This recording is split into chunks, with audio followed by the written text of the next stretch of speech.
Hello বন্ধুরা, আমি পায়েল তোমাদের প্রত্যেককে আমার চ্যানেল অগ্নিশা সায়েন্স ক্লাসে স্বাগত। যারা নতুন নতুন আমার চ্যানেলে জয়েন করেছো সবাইকে অনেক অনেক ওয়েলকাম আমার চ্যানেলে। আশা করি সবাই ভালো আছো, সুস্থ আছো। আজকে আমি যে ভিডিওটা দিচ্ছি তোমাদেরকে ক্লাস 9 ফিজিক্যাল সায়েন্সের চ্যাপ্টার 4 এর 4.5 টপিকের নামটা হলো মিশ্রণের উপাদানের পৃথকীকরণ। তার অনুশীলনী সলভ করে দিচ্ছি সাঁতরা পাবলিকেশনের বই থেকে। এর আগে ক্লাস 9 এর জন্য লাইফ সায়েন্স, ফিজিক্যাল সায়েন্স যে ভিডিও দিয়েছি তোমাদেরকে, অনুশীলনীর কোয়েশ্চেন অ্যান্সার বলে দিয়েছি, টপিক ডিসকাশনের ভিডিও দিয়েছি, প্রত্যেকটাই ডেসক্রিপশনে লিংক দেওয়া থাকবে। যারা প্রথম ভিডিও দেখছো চ্যানেলকে সাবস্ক্রাইব করে ডেসক্রিপশনের লিংকগুলো চেক করে নিও। যারা আছো আমার চ্যানেলে ক্লাস 9 এ পড়ো, তোমরা বন্ধুদের সাথে ভিডিও শেয়ার করো, তাহলে তারাও আমার চ্যানেলে জয়েন করতে পারে। যেই জিনিসগুলো তোমরা ভুল করো, যেই পয়েন্টগুলো আমি বারবার কিন্তু সেগুলোকে বলে দিই, তাই যখনই ভিডিওগুলো দেখবে, শুনবে, ভালোভাবে দেখবে, সঠিক অ্যান্সার কি সেগুলো ভালোভাবে শুনবে, কনসেপ্টগুলো ক্লিয়ার রাখবে। এই চ্যাপ্টারটার থেকে যেই মেথডগুলো তোমাদের পড়তে হবে, পদ্ধতিগুলো 3টে পদ্ধতি। একটা পাতন আছে, নেক্সট আংশিক পাতন, তারপরে হচ্ছে 3rd নম্বর পদ্ধতিটা সেপারেটরি ফানেল। একটা জিনিস মনে রাখবে যার জন্য কোয়েশ্চেনগুলো তোমাদের এই চ্যাপ্টারটার করতে সুবিধা হবে, সেটা হলো যখন আমরা পাতন পদ্ধতিটা ইউজ করব তখন উপাদানগুলো কি হবে মিশ্রণে, কঠিন আর তরল। যেরকম কি চিনির শরবত বা চিনির জলীয় দ্রবণ, লবণ আর জল, এই মিশ্রণগুলোকে আলাদা করতে ব্যবহার করা হয় পাতন। একটা উপাদান কঠিন হবে, আরেকটা উপাদান তরল থাকবে। সেরকমই একটা এক্সাম্পল হলো তুতের জলীয় দ্রবণ। এবার তুতে না দিয়ে যদি তোমাদের দিয়ে দেয় কপার সালফেটের জলীয় দ্রবণ, তাহলেও কিন্তু সেটা পৃথক করা হয় পাতন পদ্ধতিতে।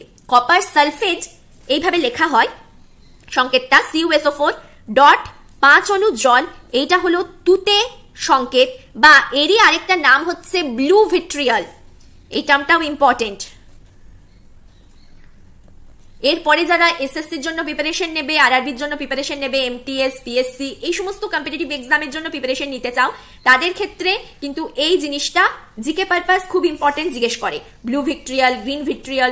তাই 9-10 এর প্রত্যেকটা সাবজেক্টই কিন্তু খুব ভালোভাবে তোমরা পড়বে, কারণ সরকারি চাকরির জন্য ম্যাথও 30 নম্বরের কোয়েশ্চেন আসে, ইংলিশও 30 নম্বরের কোয়েশ্চেন আসে। এবার এই কোয়েশ্চেনটা 30 বলছি, কোনো এক্সামে 50 নম্বরের কোয়েশ্চেন আসে, 40 নম্বরের কোয়েশ্চেন আসে। মানে এই সাবজেক্টগুলোকে ফোকাস করে কোয়েশ্চেন জিজ্ঞেস করে। জিকে পারপাসের জন্য তোমাদের যেগুলো লাগবে, history, geography, physical science, life science, এগুলো সমস্ত যতগুলো পড়বে টপিকগুলো 9-10 এ সবকিছু চলে আসবে জিকের মধ্যে। তাই যারা টার্গেট করছো এই সমস্ত সরকারি চাকরির পরীক্ষার জন্য, তারা কিন্তু 9-10 এ সব সাবজেক্টই খুব ভালোভাবে পড়ো, তাহলে দেখবে যখন প্রিপারেশনটা নেবে সেটা খুব ইজি হয়ে যাবে। ইটকে যারা টার্গেট করছো তারা মোটামুটি 40% কিন্তু এখনই কভার করে নেবে 9-10 এর সিলেবাসে। এগুলো আবার গিয়ে 11-12 এ তোমাদের পড়তে হবে। 9-10 এর সমস্ত সাবজেক্টই কিন্তু কনসেপ্ট ক্লিয়ার করে ভালোভাবে তোমরা পড়ো। তাহলে এটা হলো ব্লু ভিট্রিয়াল, এইটার নামই কপার সালফেট 5 অণু জল। এটাকে বলা হয়, যেহেতু জল আছে, আর্দ্র বা হাইড্রেটেড কপার সালফেট, যার নাম তুতে, যেটাকে ব্লু ভিট্রিয়াল নামেও পরিচিত। তো কপার সালফেটের জলীয় দ্রবণ যদি বলে, তাহলে সেটাও পৃথক করার পদ্ধতি হচ্ছে পাতন। দ্রবণটাও হলো এক ধরনের মিশ্রণ, কারণ দ্রবণ তৈরি করতে আমাদের কি প্রয়োজন হয়, একের অধিক কিছু জিনিস আমরা মিশিয়ে দ্রবণ প্রস্তুত করি। সেই দ্রবণগুলো কিরকম হতে পারে, কঠিনের দ্রবণ হতে পারে, কঠিন তরলের দ্রবণ হতে পারে, তরলের দ্রবণ হতে পারে, তরল কঠিনের দ্রবণ হতে পারে, গ্যাসের দ্রবণ হতে পারে। তো দ্রবণের যেরকম এক্সাম্পল তোমরা দেখেছো, সেগুলোকে দ্রবণটাকেও আমরা বলতে পারি মিশ্রণ। এবারে যখন আমরা আংশিক পাতনটা ব্যবহার করব, ইউজ করব মেথডটা, তখন দুটো তরলকে পৃথক করব, যেই দুটো তরল হবে মিক্সেবল, মানে মেশা যায়। সেরকম কি অ্যালকোহলের সাথে জল দেখবে মিশে যায়, দুটোকে আলাদা করতে পারবে না, তখন ব্যবহার করা হয় আংশিক পাতন পদ্ধতি, মানে জাস্ট গরম করতে হবে। দুটো স্ফুটনাঙ্ক যেহেতু আলাদা, স্ফুটনাঙ্ক মানে যেই উষ্ণতাতে তরল থেকে বাষ্পে রূপান্তরিত হয়, দুটো তরলের স্ফুটনাঙ্কর আলাদা, এই ধর্মটাকে কাজে লাগিয়ে আংশিক পাতন আমরা করব দুটো মিশ্রিত তরলের মধ্যে। এক্সাম্পল তো দিলামই অ্যালকোহল আর জল। এই আংশিক পাতনের মাধ্যমে পেট্রোলিয়ামকে পরিশোধন করা হয়। পেট্রোলিয়াম থেকে আমরা পরিশোধন করে পেট্রোল পাবো, ন্যাপথা পাবো, কেরোসিন তেল পাবো, ডিজেল পাবো, লুব্রিকেটিং অয়েল পাবো, গ্রিজ পাবো, প্যারাফিন মোম পাবো, পিচ পাবো। এক একটা টেম্পারেচারে এক একটা প্রোডাক্ট পাবো, মানে পাতিত পদার্থ পাবো। 30 এর নিচে যখন আমরা টেম্পারেচার দেবো তখন পেট্রোলিয়ামটা পাবো। যখন 30 থেকে 100 মধ্যে টেম্পারেচার দেব তখন পেট্রোল বা গ্যাসোলিন পাবো। যখন 100 থেকে 180 টেম্পারেচার দেওয়া হয় তখন ন্যাপথাটা পাবো। কেরোসিন তেল 180 থেকে 250 ডিগ্রি টেম্পারেচারে কেরোসিন তেলটা পৃথক হয়ে যায়। 250 থেকে 300 অব্দি যখন টেম্পারেচার সেট করা হয় ডিজেলটা আলাদা হয়ে যায়। 300 থেকে 450 যখন টেম্পারেচার করবো লুব্রিকেটিং অয়েলটা আলাদা হবে। 450 থেকে 500 যখন করব গ্রিস বা পেট্রোলিয়ামটা আলাদা হবে। 500-র উপরে যখন করব প্যারাফিন মোমটা আলাদা হবে। আর তারপরে 500-র উপরেই একদম শেষে যেটা পাবো পেট্রোলিয়াম থেকে পিচ। এবারে তোমাদের কোয়েশ্চেন আসতে পারে কোন টেম্পারেচারে আংশিক পাতনে আমরা কি জিনিসটা পাবো, কিংবা আসতে পারে এদের ব্যবহারগুলো। যেরকম আমি যদি উদাহরণ নিই, পিচ কি জন্য ইউজ করি? রাস্তাঘাট তৈরি করতে ইউজ করা হয়। প্যারাফিন মোম নাম দেখেই বুঝতে পারছো কি উৎপন্ন হবে। প্যারাফিন মোম থেকে মোমবাতি উৎপন্ন করতে পারবো। ভেসলিন প্রস্তুতিতে প্যারাফিন মোম ইউজ করা যায়। লুব্রিকেটিং তেল, লুব্রিকেটিং নামটা কি? পিচ্ছিল কারক পদার্থ তৈরি। লুব্রিকেট মানে সেটা পিচ্ছিল কারক পদার্থ। পিচ্ছিল কারক পদার্থ তৈরিতে, ওষুধ তৈরিতে লুব্রিকেটিং অয়েলটা ব্যবহার করা হয়। গ্রিস পেট্রোলিয়াম, সেটাও কোনো কিছু পিচ্ছিল কারক পদার্থ। পেট্রোলিয়াম জেলি হয়, মানে ওষুধ তৈরিতে ব্যবহার করা হচ্ছে। ডিজেলটা ডিজেল ইঞ্জিনে ব্যবহার করব। ন্যাপথাটা পলিথিন, পলিয়েস্টার এগুলো তৈরি করতে ব্যবহার করা হয়। কেরোসিন তেলটা কিসে ইউজ করা হয়? জ্বালানি হিসেবে ব্যবহার করতে পারবো। কীটনাশকে ব্যবহার করা হয় ডিডিটি। এর এক্সাম্পলও তোমরা দেখেছো, ঘরে অনেক সময় কেরোসিন তেল মিশিয়ে পরে ঘর মোছা হয়। যদি অনেক পোকা মাছি ঘরের মধ্যে আসছে, বিশেষ করে বর্ষাকালে বলে ফিনাইলের সাথে একটু কেরোসিন তেল দিয়ে ঘর মোছা হতো, এখনো মোছা হয়। লাইজল ইউজ করা হয়, তার সাথে বলে একটু কেরোসিন তেল দিয়ে দিতে, যে স্মেল আসে তার জন্য তখন কি হয়, মাছি বা পোকাগুলো আসে না। ছোট ছোট পোকা, ড্রসোফিলা বলা হয়, সেগুলো আর ঢোকে না ঘরে। মানে কেরোসিন তেলের মধ্যে সেরকম একটা প্রপার্টি রয়েছে যেটা কীটনাশকে হেল্প করে, তাই জন্য কেরোসিন তেলটা ডিডিটি প্রস্তুতিতে ব্যবহার করা হচ্ছে। পেট্রোল কেন ব্যবহার করব? মোটর গাড়ির জ্বালানি হিসেবে ব্যবহার করা হয়। পেট্রোলিয়াম কিসে ব্যবহার করা হয়? কার্বন ব্ল্যাকে ইউজ করা হয়, জ্বালানিতে ইউজ করা হয়। তাছাড়া ড্রাই ওয়াশ যখন আমরা করি, পশমের জামা কাপড়, ড্রাই ওয়াশ মানে সেখানে জল ইউজ হবে না, কোনো তো তরল পদার্থ, কিছু তো লিকুইড দিয়ে জিনিসটাকে পরিষ্কার করতে হবে। সেটা গ্যাসোলিন বা পেট্রোল ইউজ করা হয় ড্রাই ওয়াশের ক্ষেত্রে। এগুলো হলো কাজ, এক একটা জিনিস, পদার্থ যেগুলো উৎপন্ন হয় সেটা কি ব্যবহারিক কাজে আমরা ইউজ করি, এগুলো তোমাদের এখান থেকে পড়তে হবে। আর সেপারেটিং ফানেল দিয়ে যদি আমরা বলি কি সেপারেট করব, সেটাও দুটো তরল সেপারেট করা হয়, কিন্তু যেই তরলগুলো মিক্স হচ্ছে না, মানে তেল জল, নারকেল তেল জল হতে পারে, কেরোসিন তেল জল হতে পারে। আর কি? কার্বন টেট্রাক্লোরাইড আর জল। কার্বন টেট্রাক্লোরাইডের সংকেত কি? টেট্রা মানে 4, ডাই মানে 2, বাই মানে 2, ট্রাই মানে 3। এই কথাগুলো যখন পড়বে, যদি শব্দগুলোর মানে জানো, মনে ভালো থাকবে, বুঝতে তাড়াতাড়ি পারবে। টেট্রা মানে 4। কোয়ান্টা যদি বলো, সেটাকেও 4ই ডিনোট করা হয়। পেন্টা মানে 5, হেক্সা মানে 6, হেক্টা মানে 7, অক্টা মানে 8, নন মানে 9, ডেকা মানে 10। এই যে কতগুলো সাইন্টিফিক ওয়ার্ড আছে, টার্ম আছে, যার মানেটা কি ইন্ডিকেট করে কোন স্ট্রাকচারে, এইগুলো যদি তোমরা পড়ে নাও তাহলে বুঝতে সুবিধা হয়। বিশেষ করে যখন আইইউপ্যাক নেম পড়বে ক্লাস 11-এ গিয়ে, ক্লাস 10-এও আছে আইইউপ্যাক নেম, সেই ক্ষেত্রে এই টার্মগুলো কাজে লাগবে।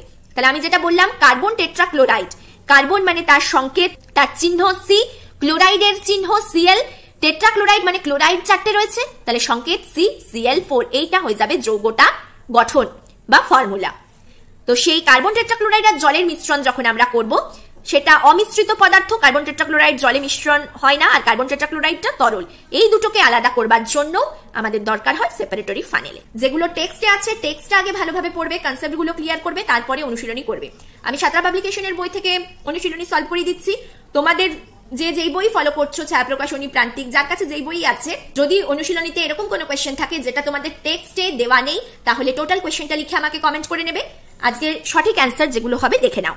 চিনি আর জলীয় দ্রবণ থেকে চিনি ও জলকে পৃথক করা যায়। চিনি কঠিন, জল তরল। কি বললাম? পাতন পদ্ধতি। অপশন হয়ে যাবে সি কারেক্ট।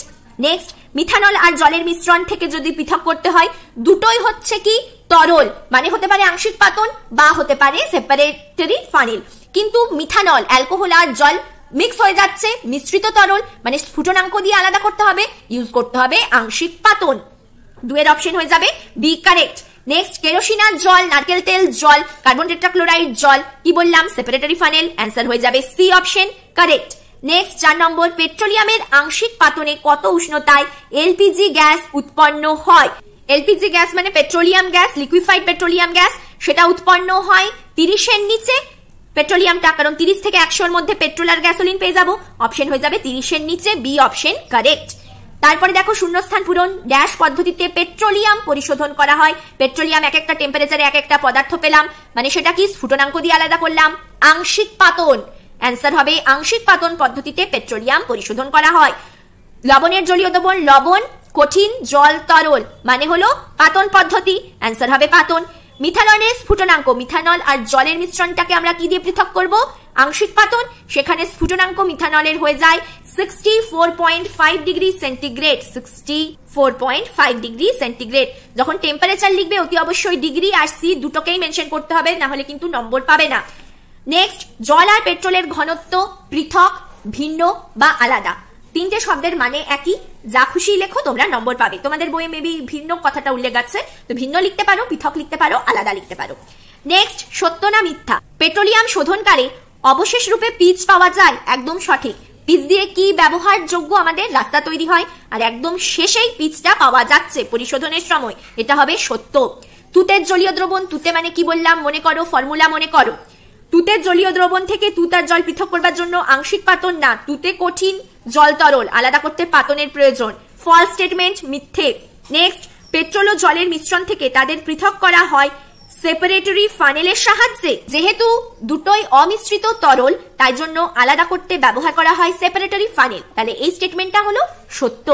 নেক্সট, অতি সংক্ষিপ্ত উত্তরধর্মী প্রশ্নাবলী 1 নম্বরের, মোটর গাড়ির জ্বালানি হিসেবে কি ব্যবহার করা হয়? মোটর গাড়ির জ্বালানি, পশমের জামা কাপড়, ড্রাইভার্স, ব্যবহার করা হয় পেট্রোল বা গ্যাসোলিন।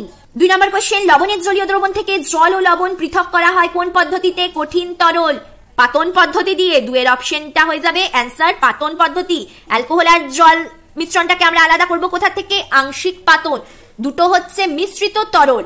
কেরোসিন আর জলের মিশ্রণটাকে আলাদা করা হয় কি করে? দুটো মিক্সেবল নয়, তাই সেপারেটরি ফানেল বা পৃথককরণ ফানেল ব্যবহার করে পৃথক করা যায়। স্তম্ভ ম্যাচিং দেখে নাও, তুতের জলীয় দ্রবণ পাতন পদ্ধতিতে সেপারেট করা হয়, এ হয়ে যাবে 4। নেক্সট, বি CCl4 আর জলের মিশ্রণ সেপারেটরি ফানেল দিয়ে পৃথক করা হয়ে যায়, বি হবে 3। ন্যাপথা, ন্যাপথা দিয়ে কি তৈরি হয়? পলিথিন, পলিস্টার, ওষুধ। ন্যাপথাটা যখন আমরা পেট্রোলিয়ামটা পরিশোধন করব সেক্ষেত্রে সংগৃহীত উষ্ণতা হচ্ছে 100 ডিগ্রি থেকে 180 ডিগ্রি সেন্টিগ্রেড, সি এর অপশন হবে 1। ডি প্যারাফিন মোম, যেখান দিয়ে মোমবাতি আর ভেসলিন প্রস্তুত করা হয়, এটা পাবো আমরা 500 ডিগ্রির উপরে, আর তারপরে অবশেষটা পেয়ে যাবো পিচ, রাস্তা তৈরিতে ব্যবহার করা হয়। তাহলে আজকে আমার 1 মার্কসের কোয়েশ্চেন গুলো আলোচনা করা হয়ে গেল সাতরা পাবলিকেশনের বই থেকে। আজ এখানেই ভিডিও শেষ করছি, ভালোভাবে পড়ো। Thank you for watching.